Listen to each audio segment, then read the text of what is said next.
भक्तजनों जय माता दी। अब सुनेंगे बृहस्पतिवार व्रत की कहानी। बृहस्पतिवार व्रत की विधि सहित। इस दिन बृहस्पतेश्वर महादेव जी की पूजा होती है। दिन में एक समय ही भोजन करें, पीले वस्त्र धारण करें, पीले पुष्पों को धारण करें। भोजन भी पीले चने की दाल का ही होना चाहिए, नमक नहीं खाना चाहिए। पीले रंग का फूल, चने की दाल, पीले कपड़े तथा पीले चंदन से पूजा करनी चाहिए। पूजन के पश्चात कथा सुननी चाहिए। इस व्रत के करने से बृहस्पति जी अति प्रसन्न होते हैं तथा धन और विद्या का लाभ होता है। स्त्रियों के लिए यह व्रत अति आवश्यक है। इस व्रत में केले का पूजन होता है। बृहस्पतिवार व्रत कथा। प्राचीन समय की बात है। भारतवर्ष में एक राजा राज्य करता था। वह बड़ा प्रतापी तथा दानी था। वह नित्य प्रति मंदिर में भगवत दर्शन करने जाता। वह ब्राह्मण और गुरु की सेवा किया करता था। उसके द्वार से भी कोई याचक निराश होकर नहीं लौटता था। वह प्रत्येक गुरुवार को व्रत रखता एवं पूजन करता था। हर दिन गरीबों की सहायता करता था, परंतु यह सब बातें उसकी रानी को अच्छी नहीं लगती थी। वह न तो व्रत करती और न ही किसी को एक पैसा भी दान में देती। वह राजा से भी ऐसा करने को मना किया करती थी। एक समय की बात है कि राजा शिकार खेलने वन को गए। घर पर रानी और दासी थी। उस समय गुरु बृहस्पति साधु का रूप धारण कर राजा के दरवाजे पर भिक्षा मांगने आए। साधु ने रानी से भिक्षा मांगी तो वह कहने लगी, हे साधु महाराज, मैं इस दान और पुण्य से तंग आ गई हूँ। इस कार्य के लिए तो मेरे पति देवी बहुत हैं। अब आप ऐसी कृपा करें कि यह सारा धन नष्ट हो जाए तथा मैं आराम से रह सकूं। साधु रूपी बृहस्पति देव जी ने कहा, हे देवी, तुम बड़ी विचित्र हो। संतान और धन से कोई भी दुखी नहीं होता, इसको सभी चाहते हैं। पापी भी पुत्र और धन की इच्छा करता है। अगर तुम्हारे पास धन अधिक है तो भूखे मनुष्यों को भोजन कराओ, प्याऊ लगवाओ, ब्राह्मणों को दान दो, धर्मशालाएं बनवाओ, कुआं, तालाब, बावड़ी, बाग बगीचे आदि का निर्माण कराओ तथा निर्धनों की कुंवारी कन्याओं का विवाह कराओ, साथ ही इत्यादि करो। इस प्रकार के कर्मों से आपके कुल का और आपका नाम परलोक में भी सार्थक होगा एवं तुम्हें भी स्वर्ग की प्राप्ति होगी। परंतु रानी साधु की इन बातों से खुश न हुई। उसने कहा, हे साधु महाराज, मुझे ऐसे धन की भी आवश्यकता नहीं है जिसको मैं अन्य लोगों को दान देती फिरूं तथा जिसको रखने और संभालने में मेरा सारा समय ही नष्ट हो जाए। साधु ने कहा, हे देवी, यदि तुम्हारी ऐसी ही इच्छा है तो जैसा मैं बताता हूँ तुम वैसा ही करना। बृहस्पतिवार के दिन घर आंगन को गोबर से लीपना, अपने केशों को पीली मिट्टी से धोना, केशों को धोते समय स्नान करना, राजा से कहना कि वह हजामत करवाएं, भोजन में मांस मदिरा खाना, कपड़े धोबी के यहाँ धुलने देना। इस प्रकार 7 बृहस्पतिवार करने से तुम्हारा सारा धन नष्ट हो जाएगा। यह कहकर साधु महाराज रूपी बृहस्पति देव अंतर्धान हो गए। रानी ने साधु के कहने के अनुसार 7 बृहस्पतिवार तक वैसा ही करने का विचार किया। साधु के बताए अनुसार कार्य करते हुए केवल 3 बृहस्पतिवार ही बीते थे कि उसकी समस्त धन संपत्ति नष्ट हो गई। भोजन के लिए दोनों समय परिवार तरसने लगा तथा सांसारिक भोगों से दुखी रहने लगा। तब राजा रानी से कहने लगा कि हे रानी, तुम यहाँ पर रहो, मैं दूसरे देश को जाता हूँ, क्योंकि यहाँ पर मुझे सभी मनुष्य जानते हैं, इसलिए मैं यहाँ पर कोई काम भी नहीं कर सकता। अब मैं परदेश जा रहा हूँ, वहाँ कोई काम धंधा करूँगा, शायद हमारे भाग्य बदल जाएं। ऐसा कहकर राजा परदेश चला गया। वह वहाँ पर जंगल से लकड़ी काट कर लाता, शहर में बेचता। इस तरह से वह अपना जीवन व्यतीत करने लगा। इधर राजा के बिना रानी और दासियां दुखी रहने लगीं। किसी दिन भोजन मिलता और किसी दिन जल पीकर ही रह जाती।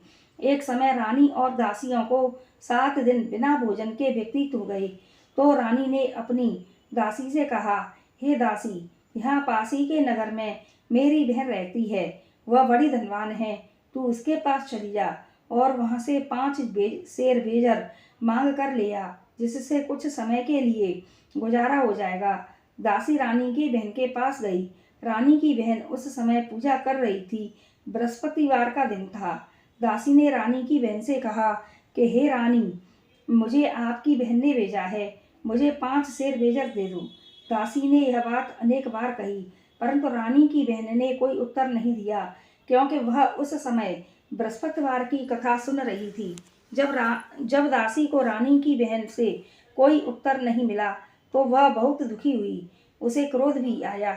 वह लौटकर रानी से बोली, हे रानी, आपकी बहन बहुत ही घमंडी है। वह छोटे लोगों से बात भी नहीं करती। मैंने उससे कहा तो उसने कोई उत्तर नहीं दिया। मैं वापस चली आई। रानी बोली, हे दासी, इसमें उसका कोई दोष नहीं है। जब बुरे दिन आते हैं तब कोई सहारा नहीं देता। अच्छे बुरे का पता विपत्ति में ही लगता है। जो ईश्वर की इच्छा होगी वही होगा। यह सब हमारे भाग्य का दोष है। उधर रानी की बहन ने सोचा कि मेरी बहन की दासी आई थी, परंतु मैं उससे नहीं बोली। इससे वह बहुत दुखी हुई होगी। अतः कथा सुन और विष्णु भगवान का पूजन समाप्त कर वह अपनी बहन के घर आई और कहने लगी कि हे बहन, मैं बृहस्पतिवार का व्रत कर रही थी। तुम्हारी दासी हमारे घर आई थी, परंतु जब तक कथा होती है, जब तक हम लोग न उठते हैं और न बोलते हैं, इसलिए मैं नहीं बोली। कहो दासी, क्यों आई थी? रानी बोली, बहन, हमारे घर अनाज नहीं था। वैसे तुमसे कोई बात छुपी नहीं है। इस कारण मैंने दासी को तुम्हारे पास 5 सेर बेजन लेने के लिए भेजा था। रानी की बहन बोली, बहन देखो, बृहस्पति भगवान सबकी मनोकामना पूर्ण करते हैं। देखो, शायद तुम्हारे घर में ही अनाज रखा हो। यह सुनकर दासी घर के अंदर गई तो वहां पर उसे एक घड़ा बेजर का भरा मिला, जिससे वह बहुत प्रसन्न हुई, क्योंकि उसने एक एक बर्तन देख लिया था। उसने बाहर आकर रानी को बकाया। दासी अपनी रानी से कहने लगी कि हे रानी, देखो, वैसे जब हमको अन्न नहीं मिलता तो हम रोज ही व्रत करते हैं। अगर इनसे व्रत की विधि और कथा पूछ ली जाए तो उसे हम भी कर लिया करेंगे। दासी के कहने पर रानी ने अपनी बहन से बृहस्पतिवार व्रत के बारे में पूछा। उसकी बहन ने बताया कि हे रानी बहन, बृहस्पतिवार को सूर्योदय से पूर्व उठकर स्नान करके बृहस्पतिवार का व्रत करना चाहिए, लेकिन उस दिन सिर नहीं धोना चाहिए। बृहस्पतिवार के व्रत में चने की दाल और मुनक्कों से भगवान विष्णु का पूजन केले की जड़ में करना चाहिए तथा दीपक जलावें। उस दिन एक समय ही पीला भोजन पीले खाद्य पदार्थों का करें तथा कथा सुने। इस प्रकार करने से गुरु भगवान प्रसन्न होते हैं, अन्न धन पुत्र देते हैं। इस तरह व्रत और पूजन की विधि बताकर रानी की बहन अपने घर लौट गई। रानी और दासी दोनों ने निश्चय किया कि वह बृहस्पति देव भगवान का पूजन जरूर करेंगी। 7 दिन बाद जब बृहस्पतिवार आया तो उन्होंने व्रत रखा। गुड़साल में जाकर चना और गुड़ भी लाईं तथा उसकी दाल से केले की जड़ में विष्णु भगवान का पूजन किया। अब भोजन कहाँ से आए? दोनों बड़ी दुखी हुई, परंतु उन्होंने व्रत किया था, इस कारण बृहस्पति देव भगवान प्रसन्न थे। वे एक साधारण व्यक्ति के रूप में 2 थालों में सुंदर पीला भोजन लेकर आए और दासी को देकर बोले, ये दासी, यह भोजन तुम्हारे और रानी के लिए है, तुम दोनों करना। दासी भोजन पाकर बड़ी प्रसन्न हुई और रानी से कहने लगी कि रानी जी, भोजन कर लो। रानी को भोजन के बारे में कुछ पता नहीं था, इसलिए वह दासी से बोली, जा तू ही भोजन कर, क्योंकि तू हमारी व्यर्थ में हंसी उड़ाती है। दासी बोली, एक व्यक्ति अभी भोजन दे गया है। रानी कहने लगी, वह भोजन तेरे लिए ही दे गया है और तू ही भोजन कर। दासी ने कहा कि वह व्यक्ति हम दोनों के लिए 2 थालों में भोजन दे गया है, इसलिए मैं और आप दोनों साथ साथ भोजन करेंगी। फिर दोनों ने गुरु भगवान को नमस्कार कर भोजन प्रारंभ किया। उसके बाद से वे प्रत्येक बृहस्पतिवार को गुरु भगवान का व्रत और पूजन करने लगीं। बृहस्पति भगवान की कृपा से उनके पास धन हो गया, परंतु रानी फिर पहले की तरह से आलस्य करने लगी। तब दासी बोली, देखो रानी, तुम पहले भी इस प्रकार आलस्य करती थी, तुम्हें धन के रखने में कष्ट होता था, इस कारण सभी धन नष्ट हो गया। अब गुरु भगवान की कृपा से धन मिला है तो फिर तुम्हें आलस्य होता है। बड़ी मुसीबतों के बाद हमने यह धन पाया है, इसलिए हमें दान और पुण्य करना चाहिए। तुम भूखे मनुष्यों को भोजन कराओ, प्याऊ लगवाओ, ब्राह्मणों को दान दो, कुआ तालाब बावड़ी आदि का निर्माण करवाओ, मंदिर पाठशाला बनवाकर दान दो, कुंवारी कन्याओं का विवाह कराओ, धन को शुभ कार्यों में खर्च करो, जिससे तुम्हारे कुल का यश बढ़े तथा स्वर्ग प्राप्त हो और पितृ प्रसन्न हो। दासी की बात मानकर रानी ने इसी प्रकार के कर्म करने प्रारंभ किए, जिससे उनका काफी यश फैलने लगा। एक दिन रानी और दासी आपस में विचार करने लगीं कि न जाने राजा किस दशा में होंगे। उनकी कोई खोज खबर नहीं है। गुरु भगवान से उन्होंने प्रार्थना की और भगवान ने रात्रि में राजा को स्वप्न में कहा, हे राजा उठ, तेरी रानी तुझको याद करती है, अब अपने देश को लौट जा। राजा प्रातःकाल उठकर जंगल से लकड़ियां काटकर लाने के लिए जंगल की ओर चल पड़ा। जंगल से गुजरते हुए वह सोचने लगा कि रानी की गलती से कितने दुख भोगने पड़े। राजपाट छोड़कर उसे जंगल में आकर रहना पड़ा। जंगल से लकड़ियां काटकर उन्हें बेचकर गुजारा करना पड़ा। उसी समय उस जंगल में बृहस्पति देव एक साधु का रूप धारण कर आए और राजा के पास आकर बोले, हे लकड़हारे, तुम इस सुनसान जंगल में किस चिंता में बैठे हो, मुझे बतलाओ। यह सुन राजा के नेत्रों में जल भर आया और साधु की वंदना कर बोला, हे प्रभु, आप सब कुछ जानने वाले हैं। इतना कहकर राजा ने साधु को अपनी संपूर्ण कहानी सुना दी। महात्मा तो स्वभाव से ही दयालु होते हैं। वे राजा से बोले कि हे राजा, तुम्हारी पत्नी ने बृहस्पति देव के प्रति अपराध किया था, जिसके कारण तुम्हारी यह दशा हुई। अब तुम किसी प्रकार की चिंता मत करो, भगवान तुम्हें पहले से अधिक धन देंगे। देखो, तुम्हारी पत्नी ने बृहस्पतिवार का व्रत करना प्रारंभ कर दिया है। अब तुम भी बृहस्पतिवार का व्रत करके चने की दाल व गुड़ जल के लोटे में डालकर केले के पत्ते से भगवान विष्णु का पूजन करो, फिर कथा कहो और सुनो। भगवान तुम्हारी सब कामनाओं को पूर्ण करेंगे। साधु को प्रसन्न देखकर राजा बोला, हे प्रभु, मुझे लकड़ी बेचकर इतना पैसा नहीं बचता जिससे भोजन करने के उपरांत कुछ बचा सकूं।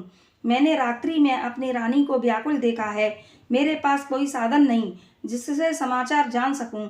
फिर मैं बृहस्पतिवार की कौन सी कहानी कहूँ या सुनूं? मुझको तो कुछ भी मालूम नहीं है। साधु ने कहा, हे राजा, तुम किसी बात की चिंता मत करो। बृहस्पतिवार के दिन तुम रोजाना की तरह लकड़ियाँ लेकर शहर में जाओ। तुम्हें रोज से 2 गुना धन प्राप्त होगा, जिससे तुम भली भांति भोजन कर लोगे तथा बृहस्पति देव की पूजा का सामान भी आ जाएगा। बृहस्पति देव की कथा इस प्रकार है। बृहस्पति देव की कथा। प्राचीन काल में एक बहुत ही निर्धन ब्राह्मण था। उसके कोई संतान नहीं थी। वह नित्य पूजा पाठ करता, परंतु उसकी स्त्री बहुत मलिनता के साथ रहती थी। वह ना तो स्नान करती और न किसी देवता का पूजन करती थी। प्रातःकाल उठते ही वह सर्वप्रथम भोजन करती, बाद में कोई अन्य कार्य करती। ब्राह्मण देवता बहुत दुखी रहते थे। पत्नी को बहुत समझाते, किंतु उसका कोई परिणाम न निकलता। भगवान की अनुकंपा से एक समय उस ब्राह्मण की पत्नी गर्भवती हुई और 10वें महीने में उसने एक सुंदर कन्या को जन्म दिया। निर्धन ब्राह्मण कन्या के जन्म से बहुत दुखी हुआ। धीरे धीरे ब्राह्मण की कन्या बड़ी होने लगी। बचपन से ही उस कन्या की रुचि भगवान विष्णु की पूजा में थी। वह प्रातः उठते ही स्नान आदि करके भगवान विष्णु की पूजा करके मंदिर में जाती। बृहस्पतिवार को व्रत करके विधिवत पूजा पाठ करती। पूजा पाठ के बाद वह पढ़ने के लिए पाठशाला में जाती थी। घर से चलते हुए वह मुट्ठी भर जौ साथ लेकर जाती और पाठशाला के रास्ते में थोड़ी थोड़ी जौ गिराती जाती। जब वह पाठशाला से घर लौटती तो जौ के वह दाने सोने में बदले हुए मिलते थे। लड़की सभी सोने के दाने बीन लाती। एक दिन जब वह सोने के दानों को साफ कर रही थी तो उसकी माँ ने कहा, बेटी, सोने के दाने साफ करने के लिए सोने का सूप भी होना चाहिए। अगले दिन बृहस्पतिवार था। उसने भगवान बृहस्पति देव की पूजा करते हुए प्रार्थना की कि हे भगवान, यदि मैंने आपका व्रत विधिवत किया हो तो मुझे सोने का सूप दे दो। भगवान बृहस्पति देव ने उसकी मनोकामना पूरी करने का वचन दिया। पाठशाला से लौटते समय उसे रास्ते में सोने का सूप पड़ा हुआ मिला। घर लौटकर सोने का सूप अपनी माँ को दिखाकर वह सोने के दाने साफ करने लगी। उसी समय नगर का राजकुमार उसके घर के पास से गुजरा। उस सुंदर लड़की को सोने के सूप में जौ साफ करते देखकर वह राजकुमार उस पर मोहित हो गया। महल में लौटकर राजकुमार ने राजा से उस लड़की से विवाह करने की इच्छा प्रकट की तो राजा ने ब्राह्मण को महल में बुलवाकर राजा से उसकी लड़की के विवाह की बात कही। ब्राह्मण तैयार हो गया। धूमधाम से उस लड़की का विवाह राजकुमार से हो गया। दुल्हन बनकर ब्राह्मण की लड़की महल में चली गई। लड़की के चले जाने से ब्राह्मण फिर निर्धन हो गया। उसे कई कई दिन तक भोजन भी नहीं मिलता था। वह बहुत दुखी होकर ब्राह्मण एक दिन अपनी लड़की के पास गया। अपने पिता से निर्धनता का समाचार सुनकर उसे बहुत सा धन देकर पिता को विदा कर दिया।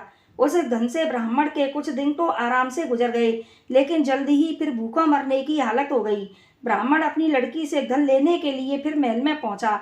लड़की ने पिता की बुरी हालत देखकर कहा, पिताजी, आखिर आप कब तक मुझसे धन लेकर जीवन यापन करेंगे? आप कोई ऐसा उपाय क्यों नहीं करते जिससे आपका घर धन संपत्ति से भर जाए? ब्राह्मण ने कहा, मैंने तेरी माँ को बहुत समझा लिया, परंतु उसकी समझ में कुछ नहीं आता।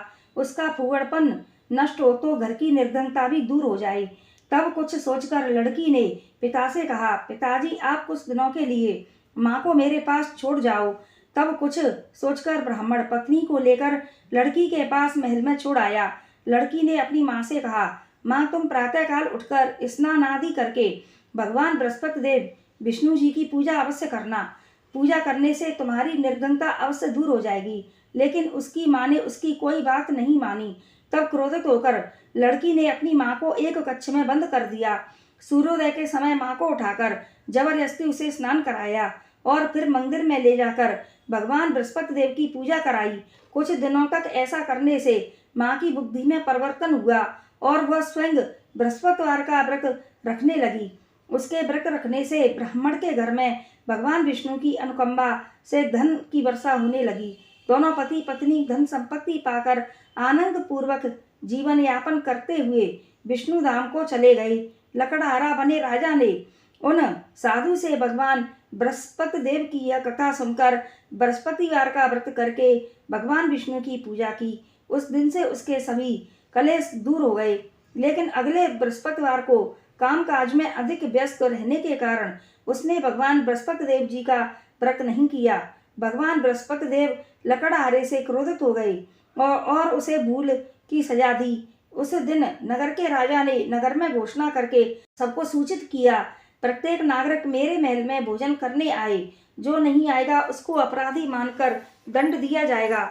लकड़हारा बने राजा ने उस नगर के राजा की घोषणा तो सुनी, लेकिन जंगल से लकड़ी काटकर लाने और उन्हें बेचने में देर हो जाने के कारण वह समय पर महल में भोजन करने नहीं जा सका। अतः राजा के सैनिक लकड़हारे को पकड़कर महल में ले गए। राजा ने उसे महल के एक कक्ष में बैठा कर भोजन कराया। उस कक्ष में एक खूंटी पर रानी का सोने का हार लटका हुआ था। लकड़हारा अकेला उस कक्ष में भोजन कर रहा था। तभी उसने एक आश्चर्यजनक घटना घटती देखी। देखते ही देखते वह खूंटी हार को निगल गई। थोड़ी देर बाद राजा ने हार को गायब देखा तो लकड़हारे को कारावास में डलवा दिया। लकड़हारा मन ही मन अपने भाग्य को कोसने लगा। तभी उसे जंगल में मिले साधु का स्मरण हो आया। थोड़ी देर में भगवान बृहस्पति देव सन्यासी के रूप में उसके सामने प्रकट हुए और कहा, हे लकड़हारे, तूने भगवान बृहस्पति देव की पूजा नहीं की, इसलिए तुम्हें कष्ट हुआ है। लेकिन अब चिंता मत करो, बृहस्पतिवार के दिन कारागार के दरवाजे पर तुम्हें कुछ पैसे पड़े हुए मिलेंगे। उन पैसों से भगवान बृहस्पति देव का व्रत करके उनकी पूजा करोगे तो तुम्हारे सब दुख दूर हो जाएंगे। बृहस्पतिवार के दिन दरवाजे पर पड़े मिले पैसों से चने और गुड़ मंगाकर लकड़हारे ने बृहस्पतिवार की कथा कही तो भगवान बृहस्पति देव ने प्रसन्न होकर उस नगर के राजा को स्वप्न में लकड़हारे को कारागार से मुक्त करने को कहा। सुबह राजा ने अपने कक्ष में आकर देखा तो खूंटी पर रानी का हार लटका हुआ था। राजा ने लकड़हारे को मुक्त कर दिया और उसे धन और आभूषण देकर विदा किया। लकड़हारा बना राजा उस नगर से चलकर अपने नगर में पहुंचा तो उस नगर में कुएं, धर्मशाला, बाग बगीचे देखकर वह बहुत प्रसन्न हुआ। राजा ने किसी से पूछा, ये कुएं और धर्मशालाएं किसने बनवाई हैं? सबने उसे बताया कि यह सब रानी और उसकी दासी ने बनवाई हैं। राजा महल में पहुंचा तो रानी ने उसका भव्य स्वागत किया। तब राजा ने निश्चय किया कि सप्ताह में एक बार तो सभी बृहस्पति देव का व्रत तथा पूजन करते हैं, परंतु मैं प्रतिदिन व्रत किया करूंगा तथा दिन में 3 बार कथा कहा करूंगा। अब राजा हर समय दुसाले में चने की दाल बांधे रहता था तथा दिन में 3 बार बृहस्पति देव की कथा कहता। कुछ दिनों के बाद राजा को अपनी बहन की याद आई। एक दिन घोड़े पर सवार होकर राजा अपनी बहन से मिलने चल दिया। अभी राजा नगर के बाहर पहुंचा ही था कि उसने कुछ लोगों को एक सबको ले जाते हुए देखा। राजा को स्मरण हुआ कि आज उसने किसी को बृहस्पतिवार की व्रत की कथा नहीं सुनाई है। राजा ने उन लोगों को रोककर कहा, भाइयों, आप सबको ले जाने से पहले मुझसे बृहस्पतिवार की कथा सुन लें। लोगों ने राजा पर क्रोधित होकर कहा, तुम पागल तो नहीं हो? लेकिन कुछ बूढ़े बड़ों ने लोगों से कहा कि अच्छा भाई, साथ में चलते चलते तुम अपनी कथा भी सुना लो। राजा ने चलते हुए आधी कथा ही सुनाई थी कि सब हिलने लगा। राजा के पूरी कथा सुनाते ही सब उठकर बैठ गया। लोगों ने हैरानी से दांतों तले उंगली दबा ली और अगले बृहस्पतिवार से भगवान बृहस्पति देव का व्रत करने व कथा सुनने का निश्चय कर लिया। अब घोड़े पर सवार राजा चलते हुए एक किसान के पास पहुंचा। किसान अपने खेत में हल चला रहा था। राजा ने कहा, अरे भाई, मुझसे बृहस्पतिवार की कथा सुन लो। किसान झुंझलाकर बोला, अरे भाई, देख नहीं रहे हो, जितनी देर तक तुम्हारी कथा सुनूंगा उतनी देर में मैं पूरे खेत में हल चला लूंगा। राजा निराश होकर चलने लगा। तभी किसान के बैल लड़खड़ाकर जमीन पर गिर पड़े। किसान के पेट में भी जोरों का दर्द होने लगा। उस किसान की पत्नी जब खाना लेकर आई तो उसने किसान से इस बारे में पूछा। किसान ने घुड़सवार की पूरी बात बता दी। किसान की पत्नी दौड़ती हुई राजा के पास पहुंचकर हाथ जोड़कर बोली, भैया, मैं तुम्हारी कथा सुनने को तैयार हूँ। राजा ने उसके साथ खेत पर पहुंचकर बृहस्पतिवार की कथा सुनाई। तभी बैल उठकर खड़े हो गए। किसान के पेट का दर्द भी तुरंत ठीक हो गया। राजा अपनी बहन के घर पहुंचा तो उसकी बहुत आवभगत हुई। अगले दिन सुबह उठकर राजा ने देखा कि घर के सभी लोग भोजन कर रहे हैं। किसी भूखे को बृहस्पतिवार की कथा सुनाए बिना राजा भोजन नहीं करता था। उसने अपनी बहन से कहा, बहन, क्या घर में कोई ऐसा व्यक्ति है जिसने अभी तक भोजन न किया हो? उसकी बहन बोली, भैया, हमारे घर में तो क्या, आपको पूरे नगर में कोई ऐसा व्यक्ति नहीं मिलेगा जिसने सुबह सुबह भोजन नहीं किया हो। तब राजा ने बहन के घर से निकलकर उस नगर में बिना भोजन किए व्यक्ति की तलाश की। एक गडरिये के घर में उसका बेटा बीमार होने के कारण भूखा रह गया था। राजा ने उसको जाकर बृहस्पतिवार की कथा सुनाई। कथा सुनते सुनते गडरिये का बेटा बिल्कुल ठीक हो गया। सबने राजा की बहुत प्रशंसा की। एक दिन राजा ने अपनी बहन से कहा कि बहन, अब हम अपने घर जाना चाहते हैं, तुम भी हमारे साथ चलो, कुछ दिन वहां रहकर लौट आना। राजा की बहन ने अपनी सास से पूछा तो सास ने ताना देते हुए कहा, बहू, मायके जाना हो तो अकेली जाना, मेरे पोतों को साथ नहीं ले जाना। तुम्हारे भाई के कोई संतान नहीं है, कहीं तुम्हारी भाभी मेरे पोतों पर कोई जादू टोना न कर दे। दूसरे कक्ष में बहन की सास की बातें सुनकर राजा दुखी मन से अकेला ही अपने नगर को लौट गया। रानी ने राजा से कहा, आप तो अपनी बहन को साथ लाने की बात कहकर गए थे, फिर बहन को साथ क्यों नहीं लाई? तब राजा ने दुखी होते हुए कहा कि रानी, हमने संतान है, इसलिए कोई हमारे घर आना पसंद नहीं करता। रानी ने राजा को समझाया कि हे प्राणनाथ, हमें बृहस्पति देव ने सब कुछ दिया है, अब भगवान बृहस्पति देव हमें संतान भी अवश्य देंगे।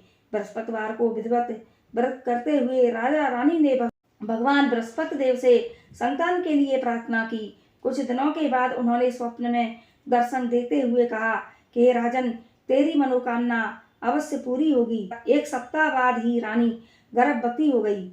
10वें महीने रानी ने एक सुंदर पुत्र को जन्म दिया। राजा रानी जीवन पर्यंत बृहस्पतिवार का व्रत करते रहे। उनके घर में धन की वर्षा होती रही। इस तरह आनंद पूर्वक जीवन यापन करते हुए राजा रानी भगवान बृहस्पति देव की अनुकंपा से मोक्ष को प्राप्त करके सीधे बैकुंठ धाम पहुंच गए। बृहस्पतिवार को विधिवत व्रत करके जो स्त्री पुरुष भगवान विष्णु की पूजा करते हैं, भगवान उनकी सभी मनोकामनाएं पूर्ण करते हैं। बोलो विष्णु भगवान की जय, बोलो बृहस्पति देव की जय। आरती। जय बृहस्पति देवा स्वामी, जय बृहस्पति देवा, छिन छिन भोग लगाऊं, छिन छिन भोग लगाऊं, कदली फल मेवा। ओम जय बृहस्पति देवा, तुम पूर्ण परमात्मा, तुम अंतरयामी, स्वामी तुम अंतरयामी। जगत पिता जगदीश्वर, जगत पिता जगदीश्वर, तुम सबके स्वामी। ओम जय बृहस्पति देवा, चरणामृत निज निर्मल, सब पाक कहर का, स्वामी सब पाक कहर का। सकल मनोरथ गायक, सकल मनोरथ गायक, कृपा करो भरता। ओम जय बृहस्पति देवा, तन मन धन अर्पण कर, जो जन शरण पड़े स्वामी, जो जन शरण पड़े। प्रभु प्रकट कव हो कर, प्रभु प्रकट कव हो कर, आकर द्वार खड़े। ओम जय बृहस्पति देवा, दीन दयाल दयानिधि, भक्तन हितकारी स्वामी, भक्तन हितकारी। पाप दोष सब हरता, पाप दोष सब हरता, भव बंधन हारी। ओम जय बृहस्पति देवा, सकल मनोरथ गायक, सब संशय हारी स्वामी, सब संशय हारी। विषय विकार मिटाओ, विषय विकार मिटाओ, संतन सुखकारी। ओम जय बृहस्पति देवा, जो कोई आरती तेरी प्रेम सहित गावे स्वामी, प्रेम सहित गावे। ज्येष्ठानंद आनंद सो निश्चय फल पावे। ओम जय बृहस्पति देवा, ओम जय बृहस्पति देवा स्वामी, जय बृहस्पति देवा। छिन्न भोग लगाऊं कदली फल मेवा। ओम जय बृहस्पति देवा। जय माता दी।